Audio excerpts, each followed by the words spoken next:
Stone Colossus. While passing through Liffre, a traveler encountered Chief Tatamo, who asked them whether they had heard the rumors of the Stone Colossus.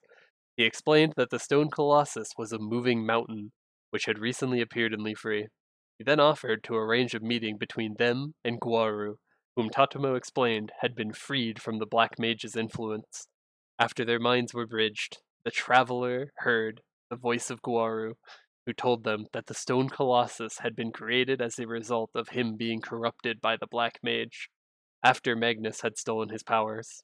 Guaru had been forced to spend centuries recovering from his wounds, which had caused him to neglect his duties as the King of the Spirits, thus preventing him from stopping the Stone Colossus's formation. As he still had not yet regained his full powers, Guaru asked the traveler to help the Stone Colossus in his place. He then bestowed some of his power onto the traveler, explaining that it would allow them to communicate with the Colossus.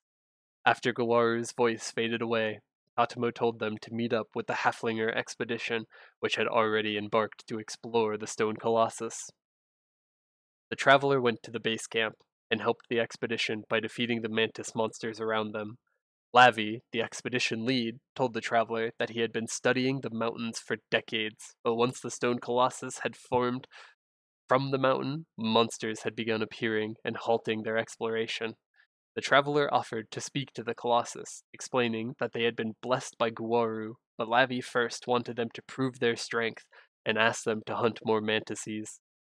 After the traveler proved themselves, Lavi gave them permission to visit the Stone Colossus and directed them to Kupo, who showed them the vehicle that he had custom built for reaching the Colossus.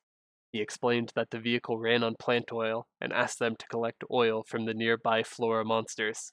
Author's note: not to be confused with the flora race from Grandis. The traveler collected seeds from the flora monsters near the base camp and brought them to Kupo, who extracted the oils from within the seeds. With ample fuel, Kupo and the traveler made their way to the base of the mountain. Just then, a massive earthquake occurred, and Kupo wondered whether something major was happening. He told them to head east and talk to his friend Shino, who could help them get up to the Stone Colossus.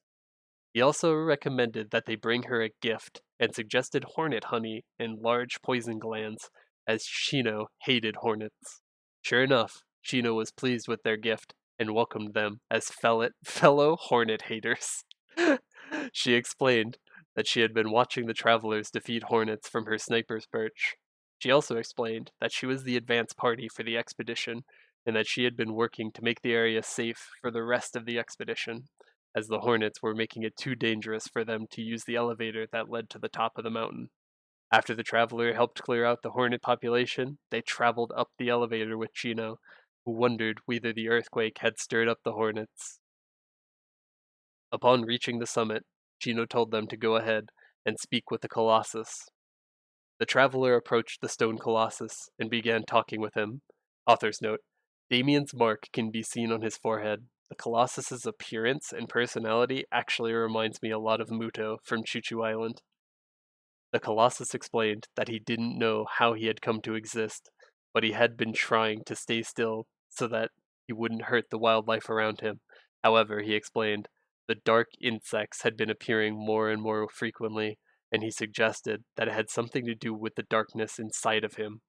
He warned the traveler that the darkness was trying to make him violent and told them to stay away for their own safety. Just then, Guaru began speaking telepathically to the traveler and asked what they had learned.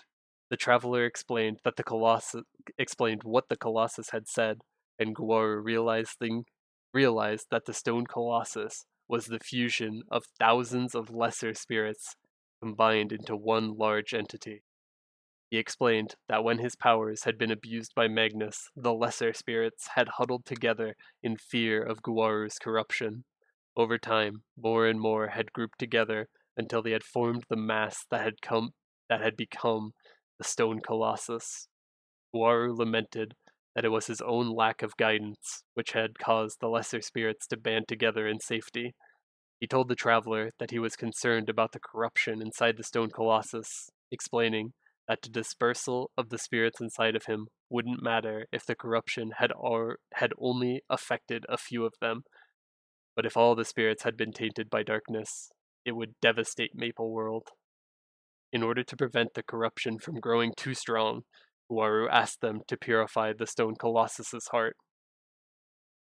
In order to help lessen the corruption, the traveler defeated the corrupted tree spirits on the Colossus's shoulder, but the Colossus still felt dark whispers inside of him and told the traveler to leave before he lost control and accidentally hurt them. Unable to help him any further, the traveler returned to Chino and told her the situation. Chino explained that she had seen a group of suspicious people on the Colossus's head several days ago, and added that she believed that they were responsible for his corruption. When the traveler climbed to the Colossus's head, they encountered a horde of dark Elizas, which the traveler recognized as the goddess's pet, and they wondered how the goddess could have created such vile and vicious monsters. They heard a voice that told them that what they had encountered was just the beginning, and that there was much more in store. Author's note: the voice belongs to an unnamed officer in Damien's army. The creation of the Dark Elizas was seen in the Demon storyline, in which Damien's army corrupted and cloned Eliza in Orbis. After defeating the Elizas, the traveler went to check on the Stone Colossus.